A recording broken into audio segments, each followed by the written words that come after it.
अस्सलाम वालेकुम स्टूडेंट, कैसे हो? उम्मीद है कि आप लोग सब खैर खैरियत से होंगे।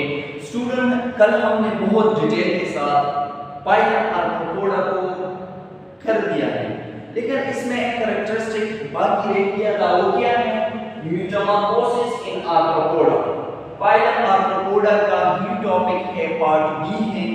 इसमें हम पाइलम आर्थ्रोपोड्स में मेटामॉर्फोसिस पढ़ते हैं कि मेटामॉर्फोसिस क्या चीज होता है, इसका डिफिनीशन और इसका एक्सप्लेनेशन हम करते हैं। तो ये बात याद रखें, all the changes occurring from the fertilization of an egg, ये बात याद रखें, ये इसका डिफिनीशन है। फिर डायग्रामेटिकली मैं आप लोगों को समझाता हूँ।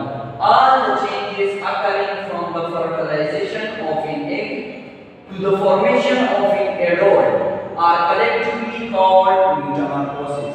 ये कहता है कि जब एक फर्टिलाइजेशन एग से लेकर एडल्ट फॉर्म तक एक एनिमल में, एक आर्थ्रोपोड के मेंबर में जितनी चेंजेस आते हैं, इस चेंजेस को हम मेटामॉर्फोसिस कहते हैं। देखिए यहाँ पर हमारे पास कैटरपिलर है, ये तितली है। ये तितली जो है ना, ये एक पैदा करता है, फिर इस एक से छोटा सा बच्चा पैदा हो जाता है। ये बच्चा लेके फिर ये बच्चा बढ़ जाता है, फिर ये और भी बढ़ जाता है, फिर ये और भी बढ़ जाता है, फिर ये और भी बढ़ जाता है, और इसी फिर पुप्पी बन जाते हैं, और फाइनली इसी फिर एडल्ट फॉर्म बन जाते हैं। तो डिफिनीशन को देखिए कि इस फर्टिलाइज एग से लेकर इस एडल्ट फॉर्म तक जितनी ये चेंजेस हो गए, इसको हम मेटामॉर्फोसिस कहते हैं।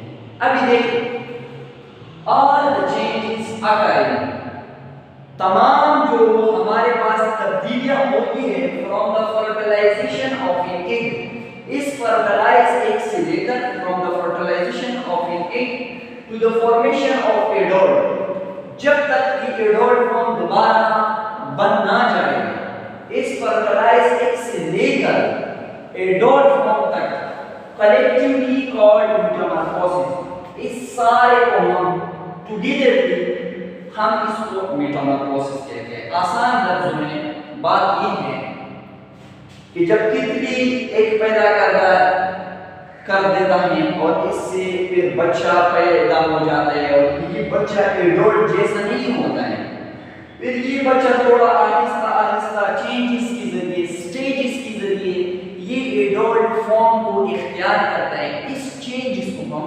मेटामॉर्फोसिस कहते हैं। ये बात याद रखें।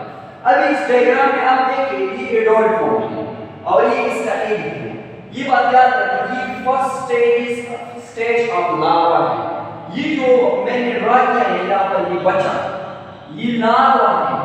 लार्वा हम किस चीज को कहते हैं, ये बात याद रखें। जब एक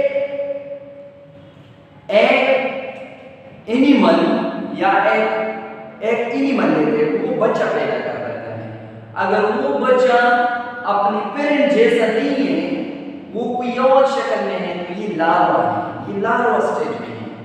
तो ये बात याद रखें, जैसे कि हमारे बच्चे पैदा हो जाते हैं तो वो हमारे जैसे होते हैं, लेकिन जब तितली बच्चा पैदा करते हैं, वो तितली जैसा नहीं होता है, वो लार्वा स्टेज में होते हैं। ये बात याद रखें। तो ये बात याद रखें, यहाँ पर जो पैदा हुआ ये हमारे पास फर्स्ट स्टेज ऑफ लार्वा है। ये लार्वा का पैदा फर्स्ट स्टेज है, और फिर ये थोड़ा बढ़ जाता है तो ये सेकंड स्टेज ऑफ लार्वा है, और ये और भी बढ़ जाता है तो ये थर्ड स्टेज ऑफ लार्वा है, और ये और भी बढ़ जाता है तो ये फोर्थ स्टेज ऑफ लार्वा है, और ये फाइनली पुप्पी बन जाता है तो ये फिफ्थ स्टेज ऑफ लार्वा है। तो ये बात याद रखें, जो तितली बच्चा पैदा करते हैं तो इसमें हमारे पास लार्वी की 5 स्टेजेस आते हैं। 5 स्टेजेस क्यों आते हैं? मैंने आप लोगों को ये बहुत डिटेल के साथ ये पढ़ाया है कि आर्थ्रोपोड जो है ना, ये सक्सेसफुल ग्रुप है। क्यों? कि इस पर काइटिनस एक्सोस्केलेटन है। जब वो एक्सोस्केलेटन एक लार्वी पर होता है, जब वो लार्वी दूसरे स्टेज को जाता है, तो ये बात याद रखें, वो जो एक्सोस्केलेटन होता है वो रिमूव हो जाता है इससे। क्यों? क्योंकि इसमें एक्सटेंशन नहीं है, वो इलास्टिक नहीं है, तो वो रिमूव करते हैं, फिर वो थोड़ा बढ़ जाता है, जब नेक्स्ट स्टेज में जाता है तो वो एक और कवरिंग अपने ऊपर डालते हैं एक्सोस्केलेटन का, और जब इससे फिर अनदर स्टेज में जाता है तो ये बात याद रखें वो जो एक्सोस्केलेटन है वो अपने आप से रिमूव कर देता है। तो ये बात याद रखें, ये इंपॉर्टेंट कैरेक्टरिस्टिक है किस चीज में आर्थ्रोपोड में। एक्सप्लेनेशन हम करते हैं। ड्यूरिंग मेटामॉर्फोसिस के दौरान a larva undergo a series of changes। Metamorphosis process के दौरान लार्वे में हमारे पास एक सीरीज में चेंजेस होते हैं। ये देखें, ये लार्वा है, ये लार्वा है, ये भी लार्वा है, ये भी लार्वा है और ये भी लार्वा है, इसमें चेंजेस हुए हैं ना। इस सीरीज लार्वीज की चेंजेस को हम क्या कहते हैं? It's called ecdysis. इसको हम एक्डाइसिस कहते हैं। इसको हम क्या कहते हैं? बहुत इंपॉर्टेंट बात है, इसको हम एक्डाइसिस कहते हैं और इसको हम मोल्डिंग भी कहते हैं। इसको हम मोल्डिंग कहते हैं। ये बात याद रखें, ड्यूरिंग मेटामॉर्फोसिस प्रोसेस के दौरान a larva undergo a series of changes। इस लार्वे में हमारे पास चेंजेस होते हैं। इट्स कॉल्ड एक्डाइसिस और मोल्डिंग। इसको हम या एक्डाइसिस कहते हैं या मोल्डिंग कहते हैं। इन विच ये कैसा होता है मोल्डिंग में? In which it cast off its skin. ये जो इसका ऊपर स्किन होता है ये कास्ट हो जाता है, इसे रिमूव हो जाता है। फॉर एग्जांपल यहाँ पर इसके ऊपर एक्सोस्केलेटन है और ये जो बच्चा है ये इस फॉर्म में जाता है, तो ये बात याद रखिए यहाँ पर जो एक्सोस्केलेटन इसके ऊपर चढ़ा है ये छोटा है और यहाँ पर ये इंडिविजुअल तो बड़ा है। तो ये बात याद रखिए यहाँ पर जो एक्सोस्केलेटन है वो पहले रिमूव होगा इससे और फिर ये बढ़ेगा और यहाँ पर अनदर एक्सोस्केलेटन इसके ऊपर चढ़ जाएगा। फिर ये जो है ना ये छोटा है ये बड़ा है, इसके एक्सोस्केलेटन इसके ऊपर नहीं चढ़ सकते हैं। तो जब ये बात याद रखें कि ये फॉर्म इस फॉर्म में तब्दील होता है तो इससे जो एक्सोस्केलेटन कवर्ड है ये रिमूव हो जाता है। तो यहाँ पर ये बात करते हैं कि मोल्डिंग के दौरान इन विच इट कॉस्ट ऑफ ये जो कॉस्ट करता है रिमूव करता है इट्स स्किन, वो इसके ऊपर जो स्किन होता है वो रिमूव करता है मेनी टाइम, बहुत time to attain its maximum height, maximum size. ये क्यों अपने आप से रिमूव करता है? ये इसलिए रिमूव करता है कि जो नेक्स्ट स्टेज होता है वो बड़ा होता है और जो प्रीवियस स्टेज में जो एक्सोस्केलेटन होता है वो स्मॉल होता है, तो वो इसीलिए इसको रिमूव करता है ताकि वो मैक्सिमम साइज को अटेन कर सके, ताकि वो एडल्ट फॉर्म की तरह बढ़ जाए, ताकि वो एडल्ट फॉर्म को आहिस्ता आहिस्ता इख्तियार करे। तो इस रिमूवल ऑफ स्किन को हम एक्डाइसिस कहते हैं या मोल्डिंग कहते हैं। और जितनी भी चेंजेस हैं एक से लेकर एडल्ट फॉर्म तक, फर्टिलाइज एक से लेकर एडल्ट फॉर्म तक जितनी इस सीरीज ऑफ चेंजेस हैं इसको हम मेटामॉर्फोसिस कहते हैं। और इस जो एक स्टेज से दूसरे स्टेज तक जब ये जाता है इससे जो ये रिमूवल हो जाता है तो इसको हम एक्डाइसिस कहते हैं या इसे मोल्डिंग कहते हैं। तो स्टूडेंट थोड़ा बहुत रह गया है, इंशाल्लाह इसको करते हैं फिर क्लास को वाइंड अप करते हैं। लेकिन यहाँ पर ये बात याद रखना, ये तो मैंने आप लोगों को ये जो ब्लू लिखा है ब्लू लाइन है ये तो हमने कहीं की फर्स्ट स्टेज ऑफ लार्वा है, फिर ये थोड़ा बढ़ गया ये सेकंड स्टेज इख्तियार किया, फिर ये और भी बढ़ गया ये थर्ड स्टेज इख्तियार किया, फिर ये और भी बढ़ गया ये फोर्थ स्टेज इख्तियार किया, फिर ये और भी बढ़ गया ये फिफ्थ स्टेज इख्तियार किया। लेकिन ये बात याद रखें स्टूडेंट, यहाँ पर ये छोटा है और यहाँ पर ये बड़ा है, फिर ये और भी बड़ा है, ये और भी बड़ा है और फाइनली ये और भी बड़ा है। लेकिन ये बात याद रखिए यहाँ पर जो एक्सोस्केलेटन होता है जब ये फॉर्म इस फॉर्म में चेंज होता है तो ये अपने आप को मोल्ड करेगा।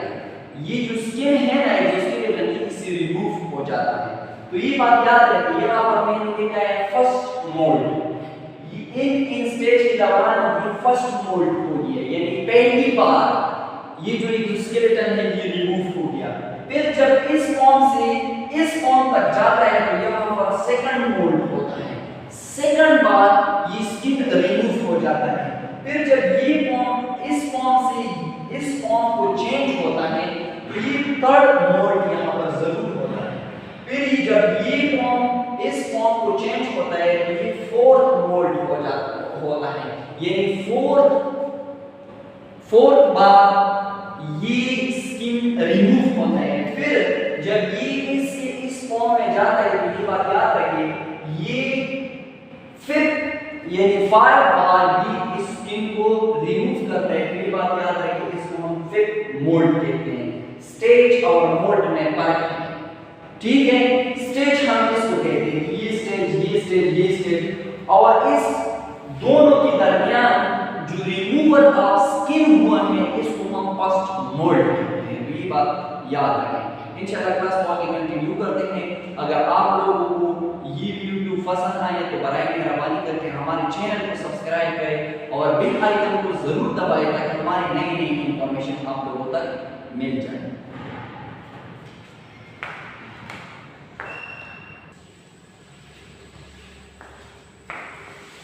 तो अच्छा स्टूडेंट, हम मेटामॉर्फोसिस ऑफ आर्थ्रोपोड्स के बारे में पढ़ते हैं।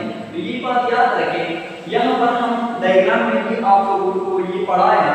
यहाँ पर हमारे पास एक मोल्डिंग होता है, यहाँ से ये फॉर्म जब इस फॉर्म में चेंज होता है तो यहाँ पर मोल्डिंग होता है।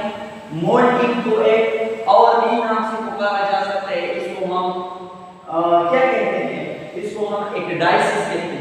तो ये बात याद रखिए, एक एक्डाइसिस यहाँ पर होता है, एक एक्डाइसिस यहाँ पर होता है और एक एक्डाइसिस इस जगह पर होता है और एक एक्डाइसिस इस जगह पर होता है और एक एक्डाइसिस इस जगह पर होता है। ये बात याद रखिए।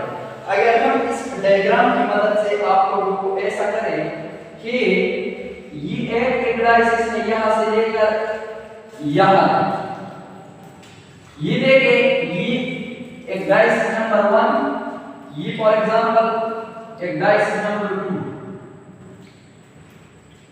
इसके दरमियान जो आता है इसको हम स्टीडिया कहते हैं।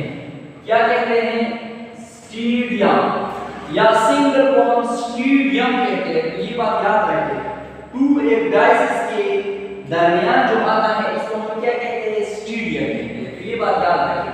यहाँ पर मैंने लिखा है द स्टेज, वो दौरानिया बिटवीन द एक्डाइसिस, एक्डाइसिस के दरमियान जो दौरानिया आता है, एक एक्डाइसिस ये है और एक एक्डाइसिस ये है, इसके दरमियान जो दौरानिया है उसको हम क्या कहते हैं? देखिए, the stage between ecdysis are called stadia. ये कीटा में काफी बार आ चुके हैं कि the stage between ecdysis are called stadia. तो इसको हम स्टीडिया कहते हैं। तो यहाँ पर मैंने आप लोगों को लिखा है कि ये एक्डाइसिस नंबर 1 है, ये एक्डाइसिस नंबर 2 है। इसकी ये देखिए, इसको हमने 1 से पुकारा है, इसको हमने 2 से पुकारा है। ये जो 1 है ये एक्डाइसिस नंबर 1 है, ये जो 2 है इसको हम एक्डाइसिस नंबर 2 कहते हैं। इसके दरमियान जो है ना तो इसको हम स्टीडियम कहते हैं। स्टीडियम अगर आप आ जाए ये जैसे ये देखिए, the stage between ecdysis, ecdysis की एक एक्डाइसिस फॉर एग्जांपल ये है और एक एक्डाइसिस फॉर एग्जांपल ये है।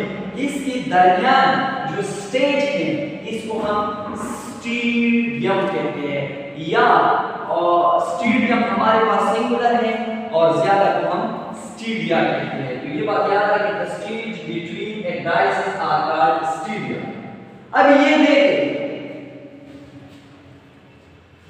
स्टीडिया हम किस चीज को कहते हैं कि 2 एक्डाइसिस के दरमियान जो फासला है इसको हम क्या कहते हैं?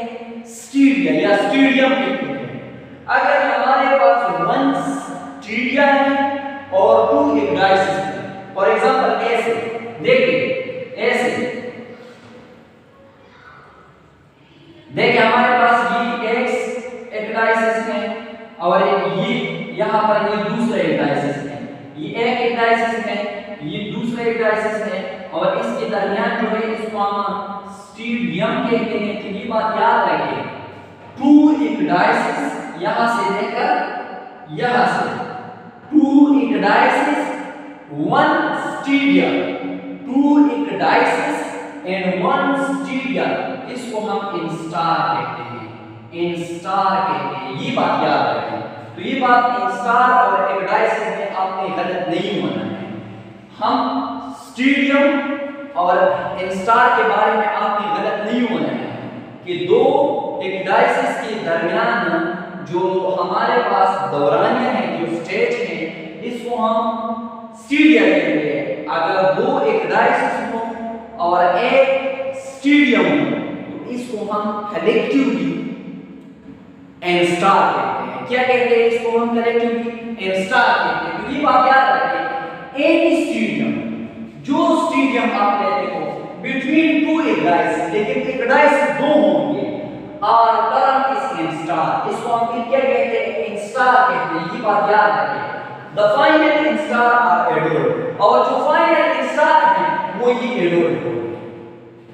हर एक एनिमल का फाइनल इंस्टार हमारे पास एडोल्ड फॉर्म होंगे। फॉर एग्जांपल, अगेन मैं आप लोगों को समझा रहा हूं। यहां पर एक एपिडाइसिस मीडिया मोल्डिंग, यहां पर दूसरा, यहां पर तीसरा, यहां पर चौथा, यहां पर पांचवा। तो ये बात याद रखें, इस एपिडाइसिस और इस एपिडाइसिस के दरमियान जो स्टेज है इसको हम स्टेडियम कहते हैं। फिर इस एपिडाइसिस और इस एपिडाइसिस के दरमियान जो स्टेज है इसको हम स्टेडियम कहते हैं।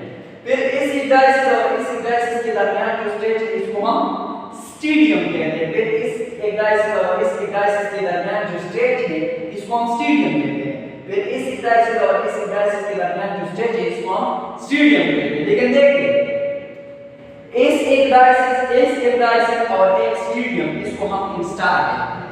फिर इस एपिडाइसिस, ये एपिडाइसिस और ये स्टेडियम, इसको हम इंस्टार कहते हैं।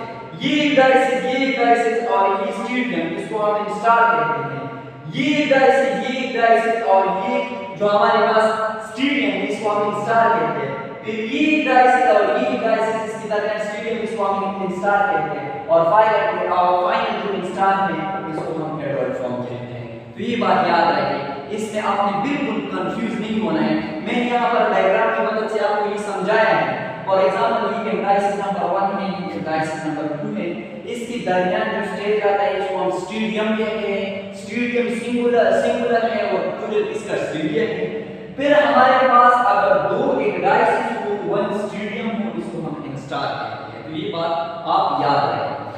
अभी हमने कल पढ़ा कि जो हमारे पास आर्थ्रोपोड है इसमें मेटामॉर्फोसिस, कुछ में कंप्लीट मेटामॉर्फोसिस होते हैं, कुछ में इनकम्प्लीट होते हैं, और कुछ में मेटामॉर्फोसिस होता ही नहीं है। On the basis of Metamorphosis हमने आर्थ्रोपोड को डिवाइड किया है 3 टाइप्स। एक को हम एम मेटाबोला कहते हैं। Ametabola are those insect, mainly इस आर्थ्रोपोड में तो इंसेक्ट है ना, और those insect which have no metamorphosis, वो इंसेक्ट के जिसमें मेटामॉर्फोसिस बिल्कुल नहीं होते हैं, जो बच्चा पैदा होता है वो बिल्कुल एडल्ट जैसा होता है, इसमें चेंजेस नहीं होते हैं। एडल्ट बस इंडिविजुअल होता है, बिल्कुल इंडिविजुअल हमारे बच्चे जैसे पैदा होते हैं, वो बिल्कुल इंसान की तरह होते हैं, कोई और जानवर की तरह नहीं होते हैं। इसमें हमारे पास कोई मेटामॉर्फोसिस नहीं होते हैं। तो वो इंसेक्ट जिसमें मेटामॉर्फोसिस नहीं होते हैं इसको हम एमेटाबोला कहते हैं। एमेटाबोला, नो मेटामॉर्फोसिस, अगर इसमें मेटामॉर्फोसिस नहीं होता है। कोलम्बुलान ये इसका एग्जांपल है। ये आप सर्च करें कि कोलम्बुलान क्या चीज है, इसमें मेटामॉर्फोसिस नहीं होते हैं। अगर टीचर में आ जाए कि कोलम्बुलान हमारे पास एमेटामॉर्फोसिस में एमेटाबोला है, हीमीटाबोला है या होलोमेटाबोला है, तो ये बात याद रखें, आपने इसे एमेटाबोला लिखना होगा।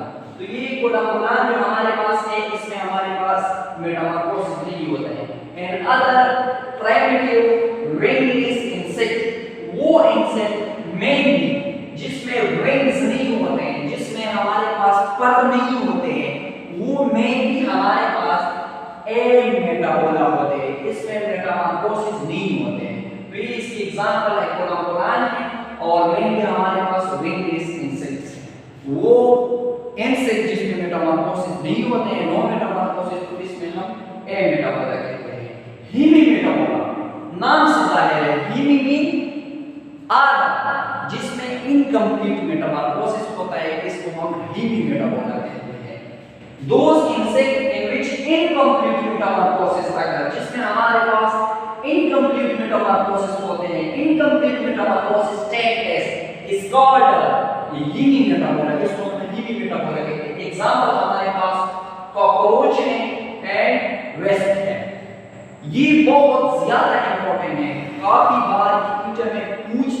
हमारे पास कॉकरोच में कौन सा मेटामॉर्फोसिस होता है, ये बात याद रखिए, ये भी मेटाबोला है, इनकम्प्लीट मेटामॉर्फोसिस इसमें होते हैं, और वेस्ट में भी इनकम्प्लीट मेटामॉर्फोसिस होते हैं। कोलम्बोलान में हमारे पास नो मेटामॉर्फोसिस यानी ए मेटाबोला था, तो ये बात याद रखिए। और फाइनली जो हमारे पास है वो होलो मेटाबोला, इसको हम होलो मेटाबोला कहते हैं। वो इंसेक्ट जिसमें हमारे पास कंप्लीट मेटामॉर्फोसिस होते हैं, तो इसको हम होलो मेटाबोला कहते हैं। क्या कहते हैं? होलो मेटाबोला। Those insects which have complete metamorphosis take place is called hollow metabola। याद रखिए, ज्यादातर जो इंसेक्ट हैं वो हमारे पास होलो मेटाबोलाइट्स है, इसमें कंप्लीट मेटामॉर्फोसिस होते हैं ज्यादातर जो इंसेक्ट हैं। Most of the insect are holo metabolites, इसमें होलो मेटाबोला, इसमें कंप्लीट मेटामॉर्फोसिस होते हैं ज्यादातर जो इंसेक्ट होते हैं। लेकिन कुछ एक्सेप्शन भी है, जैसे हमारे पास कोलम्बोलान है, कॉकरोच है, वेस्ट में इसमें हमारे पास होलो मेटाबोली कंप्लीट मेटामॉर्फोसिस नहीं होते हैं। ये मेटामॉर्फोसिस किस चीज में होता है? एग्जांपल हम पढ़ते हैं। एग्जांपल फ्लाइज, जो हमारे पास फ्लाइज है, इसमें हमारे पास कंप्लीट मेटामॉर्फोसिस होते हैं। बटरफ्लाई, ये देखिए इसमें हमारे पास कंप्लीट मेटामॉर्फोसिस होता था। बटरफ्लाई जो है ना, माउथ जो है परवाना, इसमें भी हमारे पास कंप्लीट मेटामॉर्फोसिस होते हैं। और बटरफ्लाई बीटल जो है ना, इसमें भी हमारे पास कंप्लीट मेटामॉर्फोसिस होते हैं। तो ये एग्जांपल जो है ना, कोलम्बोलान हमारे पास इनकम्प्लीट मेटामॉर्फोसिस, और अदर जो हमारे पास वेगरिस इंसेक्ट है, इसमें भी हमारे पास नो मेटामॉर्फोसिस, ये ए मेटाबोला है। और जो हीम मेटाबोला है, इसमें हमारे पास इनकम्प्लीट मेटामॉर्फोसिस होते हैं, इसमें हमारे पास कॉकरोच तो आता है और वेस्ट आता है। जो हमारे पास होलो मेटाबोला है, इसमें कंप्लीट मेटामॉर्फोसिस होता है। मोस्ट ऑफ द इंसेक्ट जो है वो मोनो मेटाबोलाइट्स है। इसके एग्जांपल हमारे पास फ्लाइज हैं, बटरफ्लाइज हैं, मोथ्स हैं, बीटल्स हैं। तो ये बात आप बिल्कुल रट कर लीजिए जो एग्जांपल है, ताकि आप लोगों को एग्जाम्स में, कॉम्पिटिटिव एग्जाम में या एनएमडीकेट में आपको कोई मसला नहीं हो। तो इसी उम्मीद पर क्लास को वाइंड अप करते हैं। तो बाय मेहरबानी करके हमारे चैनल को जरूर सब्सक्राइब करें और बेल आइकन को दबाएं, ताकि हमारा अगला इंफॉर्मेशन आप लोगों तक जरूर हासिल हो जाए। और हम उम्मीद करते हैं कि अगला वीडियो किसी भी अच्छा इंफॉर्मेटिव और मोटिवेटिव होगा। तो वहाँ तक हम आप लोगों से इजाज़त मांगते हैं। वस्सलाम।